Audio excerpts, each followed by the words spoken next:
Runners कैसे हैं आप? तो उम्मीद है कि बहुत अच्छे होंगे और आपकी तैयारी काफ़ी अच्छी जा रही होगी। तो आपका एक बार फिर से स्वागत है all people environment and development की पीवाईक्यू क्विज में, जिसमें हम हर एक वीडियो में 10 क्वेश्चंस करते हैं। तो देखते हैं, अभी तक हमने अराउंड 250 क्वेश्चंस कर लिए हैं। आज हम 10 मोर क्वेश्चंस करेंगे। देखते हैं हमारा पहला क्वेश्चन क्या है। One of the parameters used to characterize the air quality at a location is PM2.5. Here, the suffix 2.5 refers to the average number of suspected particles in 1.0 centimeter cube of air. Size of suspended particles in certain units. Concentration of oxides of sulfur and nitrogen. Concentration of suspended particles in 2.5 cube of air. तो guys इसका जो right answer है, यहाँ पर जो suffix 2.5 है, ये refer करता है size of suspended particle in 13 unit. यहाँ पे देख सकते हैं आप, एक्सप्लेनेशन ऐड कर दिया है मैंने। PM 2.5 stand for particulate matter of size 2.5 micrometers mu m और smaller. PM stand for particulate matter at 2.5 year diameter of particle that is less than और इक्वल टू 2.5 माइक्रोमीटर्स। And 1 micrometer is equal to 1 by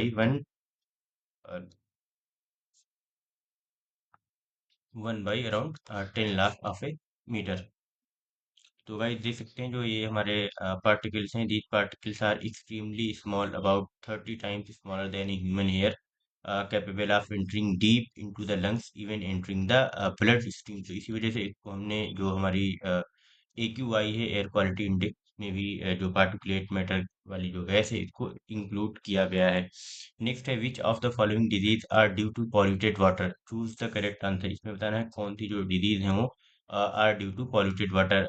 giardia, dengue, amoebiasis या typhoid. तो देखिए, dinghy के अलावा बाकी सारी जो है वो पॉल्यूटेड वाटर से डिजीज होती हैं। तो आप डी को रिमूव कर दीजिए ऑप्शंस में से, तो आपका राइट आंसर हो जाएगा D, that is A, C and D. तो देख लेते हैं, जो कॉमन वाटर बोर्न डिजीज होती हैं वो गार्डियासिस है, कॉज बाई गार्डियाना लैम्बिया, और इमोबाइसिस है कॉज बाई एंटेमोबिया हिस्टोलिटिसिया।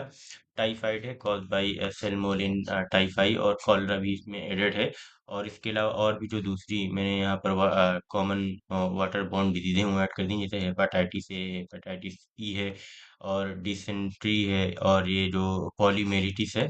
ये सारी जो हैं हमारी कॉमन वाटर बॉर्न डिजीज हैं। बाकी जो आपकी ये वाली जो दी हुई है डेंगू, जो है ये मॉस्किटो बाइट से होती है, वेक्टर डिजीज कहलाती है। डेंगू से मलेरिया एक या चिकनगुनिया भी इसे बोलते हैं, तो आप देख लीजिएगा। नेक्स्ट है, choose the set of non renewable resources. तो हमें बताना है कि नॉन रिन्यूएबल रिसोर्सेज इसमें से कौन कौन से हैं। Uranium, natural gas, soil, natural gas, uranium phosphates, petroleum, uranium, geothermal energy, shell gas, uranium and soil. तो देखिए, इसमें जो सॉइल है वो एक तरीका के रिन्यूएबल रिसोर्सेज में से आता है, तो आप सॉइल को यहाँ से रिमूव कर दीजिए। और जो जियोथर्मल थर्मल एनर्जी है, वो भी रिन्यूएबल रिसोर्सेज में आता है। तो ये हमारे पास ऑप्शन बी बचता है, नेचुरल गैस, यूरेनियम और फॉस्फेट। तो इनके बनने में काफी टाइम लगता है, मिलियन ऑफ ईयर्स लग जाते हैं इसको रिक्रिएट होने में। तो हमारे पास जो ऑप्शन बी है वो सही है इसके। तो नॉन रिन्यूएबल रिसोर्सेज यहाँ पे मैंने कुछ ऐड कर दिए, आप देख लेना। अगर हम एनर्जी रिसोर्सेज की बात करें तो कोल है, पेट्रोलियम है, नेचुरल गैस है, शेल गैस है, यूरेनियम है, थोरियम है। या मिनरल रिसोर्सेज में भी जो नॉन रिन्यूएबल रिसोर्सेज हमारे जाने जाते हैं, आयरन और copper, bauxite, gold, phosphate, limestone. तो available in limited quantity take million of years to form. ये जो है डेफिनेशन है नॉन रिन्यूएबल रिसोर्सेज की, यह मतलब होता है। तो रिन्यूएबल रिसोर्सेज हमारे कौन कौन से होते हैं? जो रिप्लेनिश हो जाते हैं naturally with in A short period of time, जैसे सोलर एनर्जी है, विंड एनर्जी है, हाइड्रो पावर है, जो थर्मल एनर्जी है, टाइडल एनर्जी है, बायोमास एनर्जी। अगर हम बायोलॉजिकल सोर्सेज की बात करें तो उसमें फॉरेस्ट है, वाइल्ड लाइफ है, फिशरीज है, क्रॉप्स है, और नेचुरली रिप्लेनिश्ड जो रिसोर्सेज हैं वो जैसे एयर है, वाटर है, सॉइल है। तो ये स्लोली धीरे धीरे जो है एज कम्पेयर टू अदर्स ये रिन्यूएबल है। तो हमारे पास इस तरीके से ये लिस्ट दी हुई है, आप इनको ध्यान में रखना है, क्वेश्चंस पूछे जाते हैं बार बार। नेक्स्ट क्वेश्चन है, Montreal protocol aims at reduction in emissions of greenhouse gases, fading out ozone depleting substances, prohibiting transboundary movement of hazardous waste, enhancing cooperation among UN member nation for peaceful uses of nuclear energy. तो guys, जो Montreal protocol थे, जो हमारा question आया हुआ है, इसका right answer है fading out ozone depleting substances. ये प्रीवियस ईयर में भी रिपोर्ट हो चुका है, तो कई बार क्वेश्चन रिपीटेड है। जैसे मॉन्ट्रियल प्रोटोकॉल आप याद रखना, 1987 में आया था। It was primarily design two phase out ozone depleting substances like chlorofluorocarbons and halogens. However, a major co-benefit unintended but highly significant benefits have been, जैसे देख लीजिए कौन कौन से थे.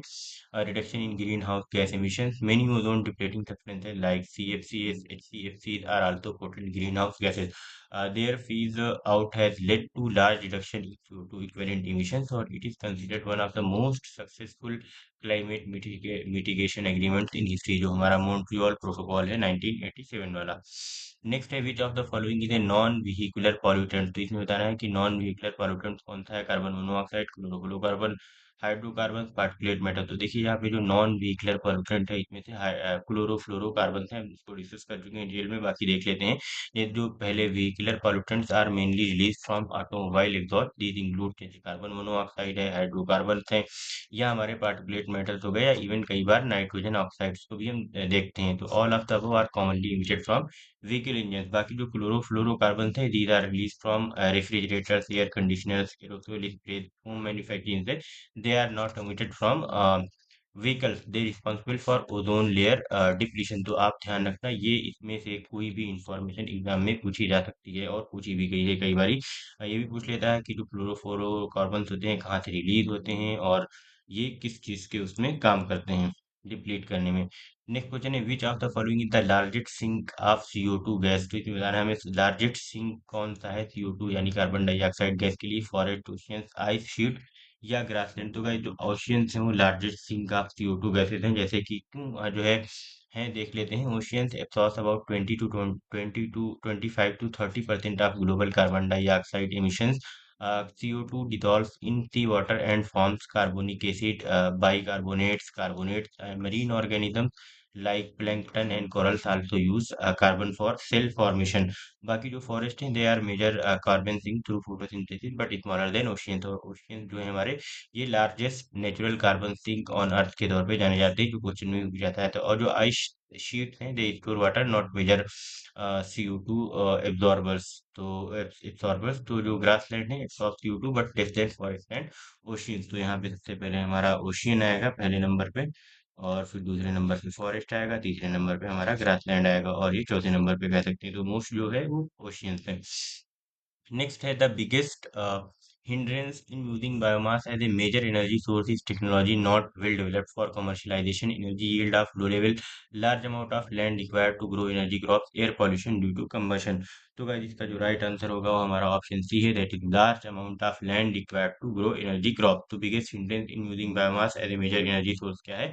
Large amount of land required to grow energy crop. तो biomass energy कहाँ से आती है? जैसे कि वुड है, क्रॉप रेसिड्यूज है, या एनिमल वेस्ट है, या energy crops like sugar cane, maize, या स्वीट ग्रास. तो हमें जैसे देखें, although biomass is renewable but the biggest limitation in making it is energy source is large land requirement. जैसे growing energy crop needs vast agricultural land, compete with food production, can cause deforestation and biodiversity loss. अगर आप बहुत ज़्यादा जो है करेंगे तो आप बायोडाइवर्सिटी लॉस हो सकती है, या इट मे कॉज डिफॉरेस्टेशन और not feasible for large scale global replacement of fossil fuels.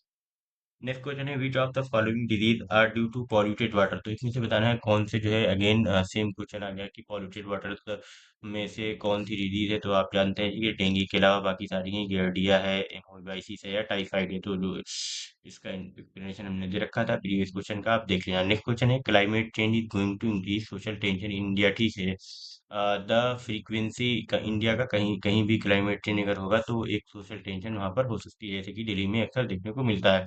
The frequency and intensity of extreme weather events will have serious consequences for food security. ठीक है, दोनों सही है और एक दूसरे को अच्छे से एक्सप्लेन कर रहे हैं. तो both option A and R are true, and R is the correct explanation of A.